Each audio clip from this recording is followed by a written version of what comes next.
আসসালামু আলাইকুম। মোমিন ইলেকট্রনিক্সের পক্ষ থেকে সবাইকে জানাই শুভেচ্ছা ও অভিনন্দন। বরাবরের মতো আবারও চলে আসলাম রহিম ভাইয়ের কাছে। আসসালামু আলাইকুম রহিম ভাই, ওয়ালাইকুম আসসালাম। কেমন আছেন? জি আলহামদুলিল্লাহ ভালো। রহিম ভাই, আপনার হাতে একটি ডিভাইস দেখতে পাচ্ছি। এই ডিভাইসের সম্পর্কে কিছু বলবেন? আসলে এটা ডিএসপি আইপিএস এর একটা কিবোর্ড, মানে এই প্রোগ্রামটা এটাতে সেট আপ করে দিতে হয়।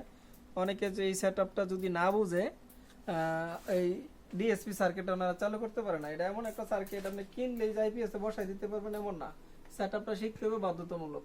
আর আমি এই কিবোর্ডটা আমার মতো করে বানানো, অনেক অনেক রকম করে বানাই। যদি কারো এরকম ডিজাইনের কিবোর্ড পছন্দ হয় আপনারা বানাই নেবেন, আপনাদের কাজে সহজ হবে।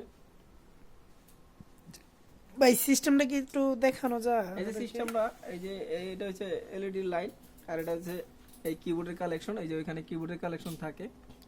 এটা আসলে যাদের কাছ থেকে আমরা ডিএসপি সার্কিট কিনে নেবেন তারা ইনশাল্লাহ বুঝাই দিব, এমনকি ইউটিউবে দেখতে পারবেন এটার সেট আপটা। আমরাও এরপর নেক্সট একটা ভিডিও বানাবো আমরা সেট আপটা বুঝাই দেওয়ার জন্য।